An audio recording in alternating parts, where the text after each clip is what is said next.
the research process of linguistic anthropology. So we apologize if we were not able to borrow a remote control for the TV for our PPT. So I have sent the presentation in our GC, so kindly refer to it. So to start with, so let me give you an overview of what is linguistic anthropology. So I'll ask this question. So in the previous presentation, so this has been, I know that you know this question. So my question is, what is linguistic anthropology? I need a hand to answer the question. Okay, Mr. Guardicanso. Yeah, linguistic anthropology is a scientific study of scientific study of language and So that is another. I want you to have a broader understanding of what is linguistic anthropology. Any hand? Miss Christine? Okay, so linguistic anthropology is very easy. So I'll give you the easiest definition. So linguistic anthropology is the study of language in relation to culture and society. So it is how language shape or how shape human behaviors, our social and cultural background. So linguistic anthropology involves a combination of linguistic analysis, anthropological methods, and ethnographics to understand or to be able for us to understand the influences of how they. So again, so linguistic anthropology involves a combination of linguistic analysis, anthropological methods, and ethnographics to understand how language influences and affects social life, culture, and human behavior. So researchers give 4 key questions for us to understand or for them to understand the process of linguistic anthropology. So these 4 questions are: what kinds of research questions do linguistic anthropologists formulate? The second is, what kinds of data do linguistic anthropologists collect and with what method? And third one, how do linguistic anthropologists use their data in order to find answers to their research questions? And lastly, what sorts of ethical issues do linguistic anthropologists face? So, in short, linguistic anthropologists use data for us, for them to be able to conduct a research. They use, for example, they collect data, do recordings, or even participant observations. So for you to have a better understanding of this research process, so my co-members will discuss to you each of the questions. So, thank you, Mr. Pascal. So, good morning, everyone, especially to you, Ms. Robles. So, I am Ms. Alvas. So, Mr. Pascal will give you the glimpse of our topic, which is the research process in linguistic anthropology. So, it is mentioned there that there are 4 sub-questions to be considered for the linguistic anthropologist to formulate an effective research in linguistic anthropology. So the first question there is, what kinds of research questions do linguistic anthropologists formulate? So first, I'll be reminding you what is linguistic anthropology. So linguistic anthropology is the intricate relationship between the language and culture, how language shapes social interactions, cultural practices, and individual identities. So that is linguistic anthropology. So who is the person who studies linguistic anthropology? So the person who studies linguistic anthropology are called linguistic anthropologists. So that two are connected to my topic. So there in our PPT, you can see there the 8 K focus, or the 8 K words for the 8 K focus, or the 8 K words that the linguistic anthropologist focused on. So First is place. So place, there, this refers to how language is tied to specific locations and environment. So place, linguistic anthropologists are interested in how language is used in and shape a specific place. So it is very understandable right now. Linguistic anthropologists are interested in how language shape locations, specific locations or places. So there in our PPT, you can see there the example questions, example formulated questions. So there in the topic place, so the example is, how do local dialects and linguistic features create a sense of place or community identity in a specific neighborhood? So next is arguments. So next there is arguments. So arguments, in this context, arguments refers to the way people use language to persuade, debate, and negotiate their social positions. So arguments, linguistic anthropologists study how people use language to make arguments, persuade others, and negotiate power. So the next key word or key focus there is language. Yes, we have there in our PPT. So language. So language, this is the most fundamental aspect. It refers to the structure and use of language itself. So linguistic anthropologists are interested in the structure and function of language itself. So language structure, we have been discussing that in our past discussions, not from first year to second year. So linguistic, it is part of the linguistic, the structure of the language. So the next, the example there is, how do new technologies like social media influence the evolution of slang and vocabulary? Then the example questions for the arguments there is, how do political debates in different cultures use linguistic strategies to frame issues and sway public opinion? So the fourth key focus there is the grammatical markers. Grammatical markers, these are the specific parts of a language that show things like tense, gender, number, and case. Linguistic anthropologists study how grammatical markers, example, certainty, emotional attitude. So that is grammatical markers. The fourth key focus of the linguistic anthropologist in formulating research questions. The example question there is, how do different languages use grammatical markers to express respect or social hierarchy? So the fifth one is language ideologies.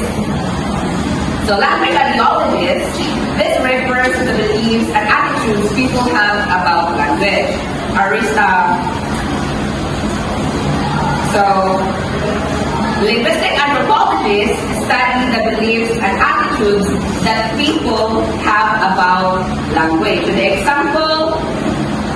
example question, formulated question there is, what are the language ideologies of a specific community regarding the correctness of their dialect? So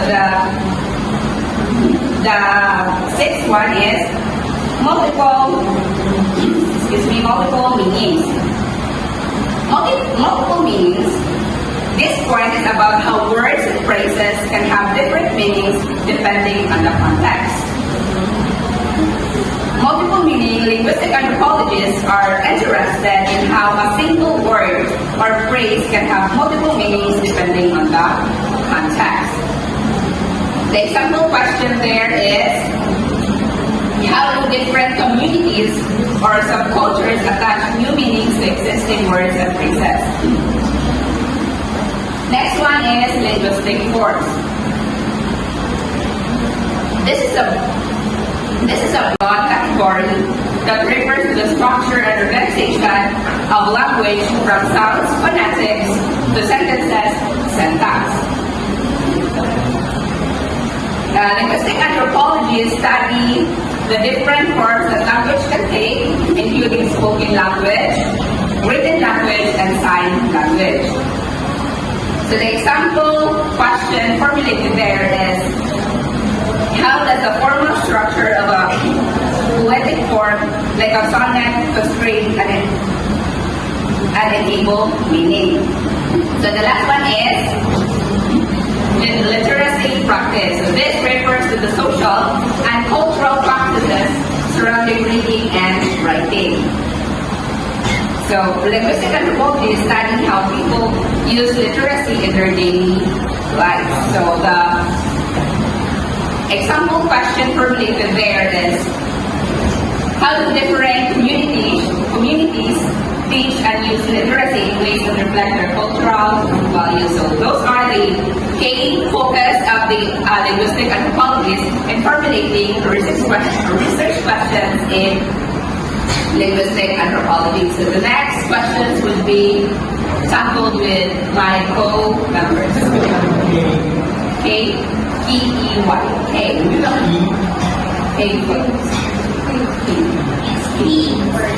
Okay, sorry, it's K, not K. T boxes. So, I hope you understand the focus of the linguistic anthropologist in studying linguistic anthropology. So, do you have any questions? Ms. Christine, do you have any questions? No, only that. Okay, thank you. And the next reporter will be Ms. Tama. Thank you for the status. And now, let's move on to the next one, and it is the kinds of data linguistic anthropologists collect and the methods they use in obtaining them. And the methods they use in obtaining them. As you all know, linguistic anthropology is the study of how language and culture influence each other. And to really understand the connection, researchers need to collect many different types of data, often using more than just one method. Sometimes, first, these kinds of data can vary a lot. Sometimes it means recording hundreds of hours of real conversations to see patterns in speech. Other times, it's all about digging through decades of government language policy documents to see how attitudes towards a language have changed. And yes, even as simple as a Google search for a word like Spanish mañana, it can be useful, but only when it's backed by a strong background research. Now, these data can be quantitative or qualitative. Quantitative means data that you can count. The researcher is trying to investigate on how many people feel strongly to a certain matter or something. Let's just say, for example, you might run a survey in a bilingual city to see how many people speak one language at home and another in public. Qualitative, on the other side, is all about the quality information that we can gather. It is all about, it means descriptive, in-depth information. For example, you could somehow observe how people greet each other in different settings and know how those greetings change depending on age, gender, or situation. In obtaining this kind of these valuable data, of course, there are these varying methods researchers use in obtaining them. First is the participant observation. Participant observation is one of the most important methods in linguistic anthropology. It is one of the most used methods by many linguistic anthropologists. Because participant observation is when a researcher actually lives in the community they are studying. Instead of just watching from the outside, they live among the people for months or years to learn about the local language of people and join their daily activities that allows them to experience how people actually communicate in their everyday lives, helping them understand the connection between language, culture, or social interaction. And it also builds trust because the researcher lives in a certain community for months or years, that eventually people will really be attached to you or fond of you. That's leading to a more genuine and detailed and informed information.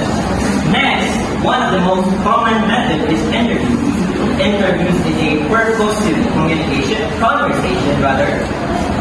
used to gather information directly from the people. They can be structured with set of questions, semi-structured with flexible topics, or open-ended with free-flowing discussions. You see, linguistic anthropologists use interviews to learn about the cultural practices, personal opinions, and even the meaning of certain words. Also, researchers pay attention to how people speak during the interview because the tone, choice of words, and their interaction style can reveal just as much as the answers themselves. Yeah, that's it. And now let's move on to the next method, and it is to be elaborated, but please coming up.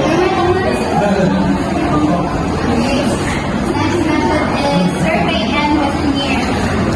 Linguistic anthropology uses methods to gather information such as age, education level, language spoken, beliefs, and opinion. Sometimes people fill them out on their own, and other times the researcher asks each representatively. The questionnaire is simple, like what language do you speak, or opinion-based, like rating how much do you agree with that statement. And the second one, and next is laterally or during conversation. This method is used by the anthropology to record real-time speech, like trans-talking, storytelling, political speech, or even songs and rituals. The idea to capture language is naturally used. At first, people might act differently when recording is present, but they relax over time. Also, the researcher asks the participants to permission about their question.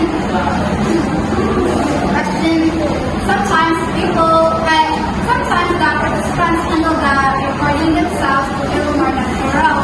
Researchers also decide how to show a pause or a speech, tone, or non-standard words. Even though it's time consuming, these methods gives natural speech to people about their daily life. And the next reporter is Miss Mary.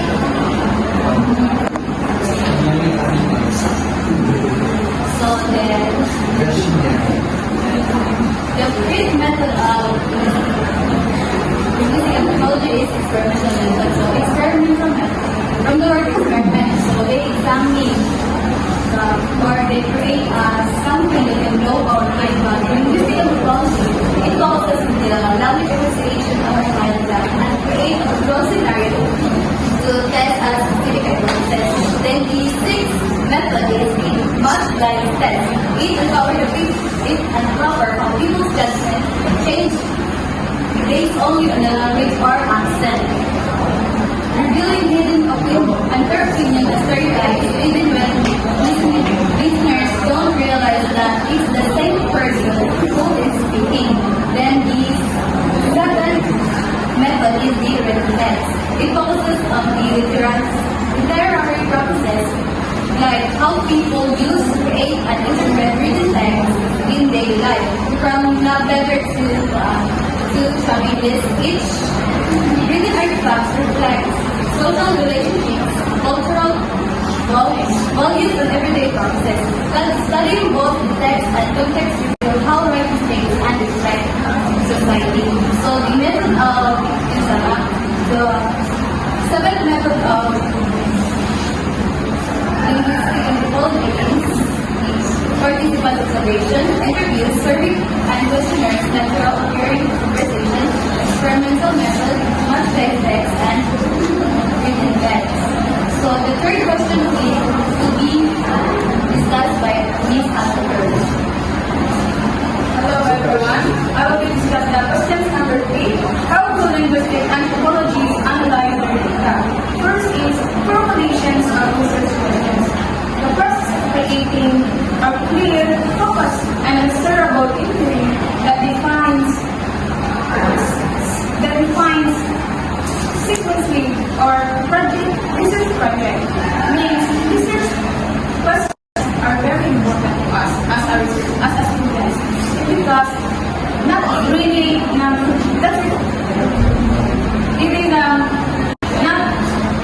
crucial or not totally crucial to our as students, but like as a student crucial to us, like as a students they will be questionnaires or research to adapt the kind of issues of problems that we need to define or the process how we form the introductions to conclusion. And that's all. And next presenter is Miss Wilkie. Good morning, everyone. My name is Melvin A. Caslango. So the second one is collection of data. The systematic process of gathering and measuring information from various sources to address a research question, test hypothesis, or evaluate outcomes. So this process, which is a collection of data, is carried out in a careful and an organized manner to ensure that the information collected is precise and reliable. Its purpose may include answering a research question, testing hypotheses, or evaluating the outcome of a program, project, or event. So in short, it focuses on obtaining the right data in the proper way to form a well-founded conclusion. So let's move forward to the third one, which is discussed by Ms. Lucelle Nava. Okay, lastly is the data analysis. So as defined as data analysis is the process of inspecting, cleansing, transforming, and modeling data with the goal of discovering useful information, informing conclusions, and supporting decision making. So when I say data analysis, it is very like organ food. Yes. In getting the data analysis, we must consider also the process. First is, as discussed, formulating research questions. So either go with observations, survey questionnaires, or observations. After collections of data, as discussed, it is the process of gathering and measuring information. And lastly, the data analysis. So data analysis is just like solving puzzles, right? Because it involves gathering and putting together different pieces of information to create or form a picture, revealing patterns and insights that inform conclusions and decisions. When we say that data analysis, it is the process of examining and interpreting data to extract meaningful insights, patterns, and trends. Next is the discussion.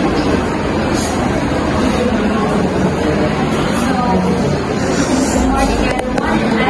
I am Rosina Dominic, and I'll be discussing the fourth question. What sorts of critical issues do linguistic anthropologists face? So the first one is equal power between researchers and communities.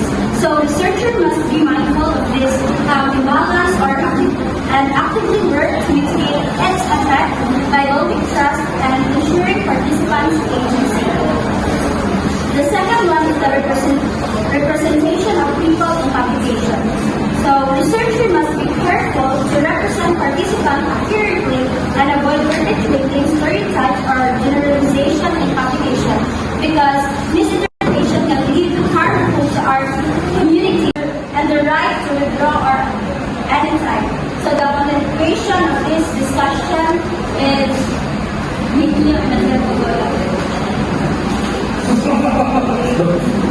Hey, greetings everyone, especially to you, Ms. Roses, you're watching now.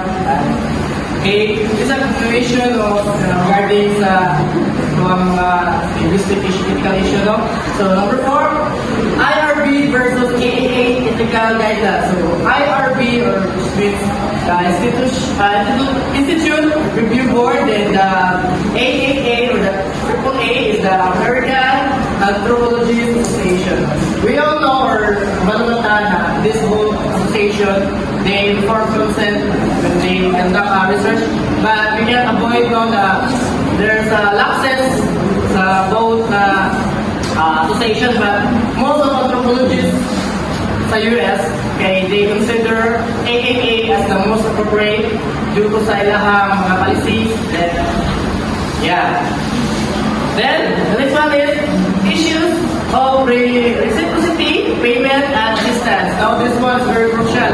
Okay, if you will be asked, no, as a researcher, pila magibayad? So, is there any kanang rate yun, or kanang minimum or maximum rate? No, we don't know because it depends sa lugar or sa itong research. Then also, it depends, no, they also asking about this, how they earn money to as a researcher or for the research. Okay, let's to the other one. Handling morally difficult or cultural sensitivity behavior. So this part of naman about cultural sensitivity. So how a researcher can behave if there's someone confront nila, like they say research they that is not appropriate like that. So as a researcher, kung sa mga buhatan na ito, sa mga kung i-respond or what kind of behavior we respond to them. The last one is applied versus pure research ethics. Okay, so when we say applied research, no, this, for example, ito lang simplify na ito. They say, ganda research about car, then car din siya. But the pure research is go deep pa siya or yet may expand. Say car, okay, no, you must know the other barangay like that. So in this issue, they facing about problem na kung saan magandang ato, what are the most ethical research approach to like applied or pure research. So also it depends ihapon sa imong giganda research. That's all. Thank you. So before we conclude this discussion, so I hope you have understanding, you have gathered enough information about our topic. So do you have any questions regarding or related to the topic? So you have no questions. I have questions for you. If you really listen to our topic, how many K-focus how many K-focus key focus is my topic tackled for? 8. Are you sure it is 8? Yes. So yes, it is.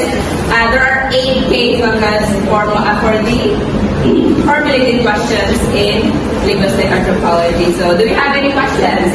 No, ma'am. How about the others? So you don't have any questions, so that would be all. So I hope you have listened carefully and you have gathered some information from our topic. So thank you.